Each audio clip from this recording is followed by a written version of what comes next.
14 দলের বৈঠকে জামাত শিবিরের রাজনীতি নিষিদ্ধের সিদ্ধান্ত। এই মুহূর্তে শিক্ষা প্রতিষ্ঠান খোলার মতো পরিস্থিতি নেই শিক্ষামন্ত্রী। জুলাইয়ের ইন্টারনেট বিল অর্ধেক নিতে আইনি নোটিশ। কোটা সংস্কার আন্দোলনে নিহতদের স্মরণে আগামীকাল রাষ্ট্রীয় শোক। যশোরে কোটা সংস্কার আন্দোলন প্রত্যাহারের ঘোষণা। সাতক্ষীরা সীমান্তে 2 কোটি টাকার স্বর্ণসহ চোরা কারবারি আটক। অলিম্পিক নারী সাঁতারুদের নিয়ে আপত্তিকর মন্তব্যে ধারাভাষ্যকার বরখাস্ত। দেশে ফিরলেন নিথর শাফিন, মরদেহ ঘিরে ভিড় প্রত্যাশা করছেন না পরিবার। দর্শক, রাতের আয়োজনে সকলকে স্বাগত জানাচ্ছি। আমি মহিউদ্দিন সানি। শুনছিলেন 29 জুলাইয়ের প্রধান শিরোনাম, এবার বিস্তারিত। রাজনৈতিক জোট 14 দলের সভায় বাংলাদেশ জামায়াতে ইসলামীকে নিষিদ্ধের সিদ্ধান্ত হয়েছে। পাশাপাশি এই রাজনৈতিক দলটির সহযোগী সংগঠন ছাত্র শিবিরকেও নিষিদ্ধের সিদ্ধান্ত নেওয়া হয়েছে। সরকার এই সিদ্ধান্ত বাস্তবায়ন করবে। আজ বিকেলে ক্ষমতাসীন দল আওয়ামী লীগের সভাপতি ও প্রধানমন্ত্রী শেখ হাসিনার সরকারি বাসভবন গণভবনে অনুষ্ঠিত জরুরি সভায় এই সিদ্ধান্ত নেওয়া হয়। সভা শেষে রাত 8:30টার দিকে আওয়ামী লীগ সাধারণ সম্পাদক ওবায়দুল কাদের ব্রিফিংয়ে সাংবাদিকদের এ তথ্য জানান। এই মুহূর্তে শিক্ষা প্রতিষ্ঠান খোলার মতো পরিস্থিতি নেই বলে জানিয়েছেন শিক্ষামন্ত্রী মহিবুল হাসান চৌধুরী নওফেল। সোমবার বিকেলে মন্ত্রণালয়ের সম্মেলন কক্ষে সাংবাদিকদের প্রশ্নের জবাবে তিনি একথা জানান। প্রত্যয় পেনশন স্কিম ইস্যুতে বিশ্ববিদ্যালয়ের শিক্ষকদের সঙ্গে বৈঠক শুরুর আগে মন্ত্রী সাংবাদিকদের বলেন, এই মুহূর্তে শিক্ষা প্রতিষ্ঠান খোলার মতো পরিস্থিতি নেই। তবে কবে নাগাদ শিক্ষা প্রতিষ্ঠান খোলা যেতে পারে সে বিষয়ে মন্ত্রী কোনো সুনির্দিষ্ট কিছু বলেননি। সারা দেশে ব্রডব্যান্ড ইন্টারনেট সেবা বন্ধ থাকায় গ্রাহকদের কাছ থেকে চলতি মাসের বিলের 50% সেবা মূল্য না নেওয়ার নির্দেশনা চেয়ে আইনি নোটিশ পাঠানো হয়েছে। আজ মুঠোফোন গ্রাহক অ্যাসোসিয়েশনের পক্ষে সুপ্রিম কোর্টের আইনজীবী ইশরাত হাসান রেজিস্ট্রি ডাকযোগে এই আইনি নোটিশ পাঠান। ডাক, টেলিযোগাযোগ ও তথ্য প্রযুক্তি সচিব, বিটিআরসির চেয়ারম্যান সহ মোট 4 জনকে এই আইনি নোটিশ পাঠানো হয়েছে। সরকারি চাকরিতে কোটা সংস্কারের আন্দোলনে নিহতদের স্মরণে মঙ্গলবার রাষ্ট্রীয় শোক পালনের সিদ্ধান্ত নিয়েছে মন্ত্রিসভা।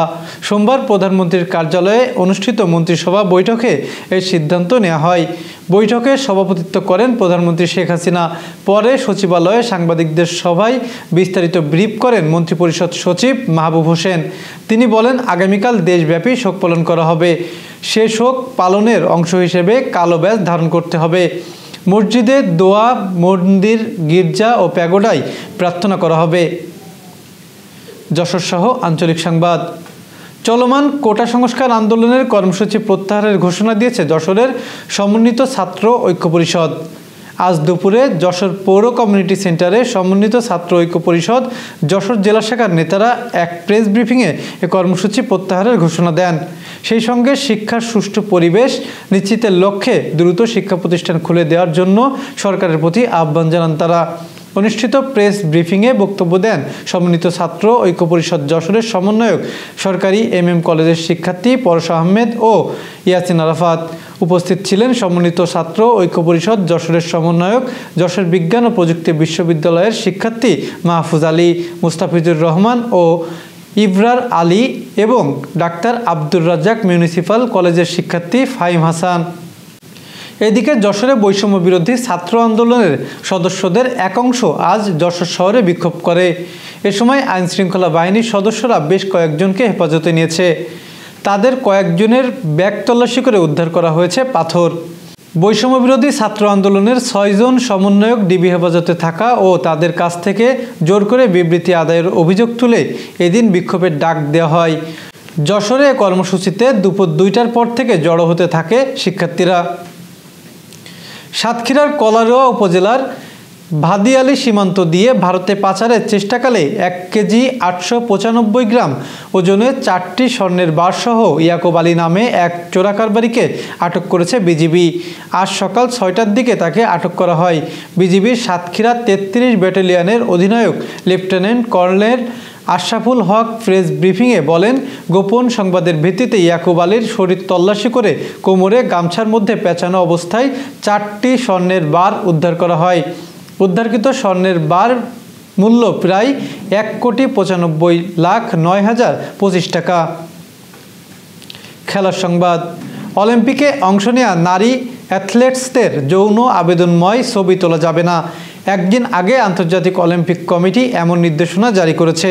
পরদিনই নারী সাঁতারুদের নিয়ে আপত্তিকর মন্তব্য করে ফাঁসলেন ধারাভাষ্যকার বব ব্যালার্ড, যার জেরে তাকে ইউরো স্পোর্টস থেকে অপসারণ করা হয়েছে।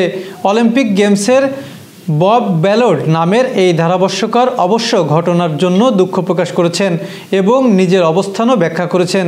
তিনি বলেছেন, কাউকে ছোট করার কোনো ইচ্ছা তার ছিল না। Renaissance hospital and diagnostic centre.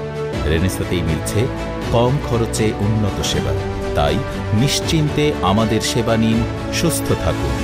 Renaissance hospital and diagnostic centre, সদর হাসপাতাল মোড়, দরাটানা, যশোর। দর্শক, শেষ করব বিনোদন জগতের সংবাদ দিয়ে। আজ বিকেল 5:30টার পর দেশে ফিরেছেন ব্যান্ড তারকা শাফিন আহমেদের মরদেহ। সন্ধ্যা 6টার কিছু পরে বিমানবন্দর থেকে মরদেহ নিয়ে যাওয়া হয় উত্তরায় শিল্পীর বাসায়। এরপর দ্রুত সময়ের মধ্যে নিয়ে যাওয়া হয় একটি হাসপাতালের হিমঘরে। সেখান থেকে 30 জুলাই জোহরের নামাজের সময় নেওয়া হবে গুলশান আজাদ মসজিদে।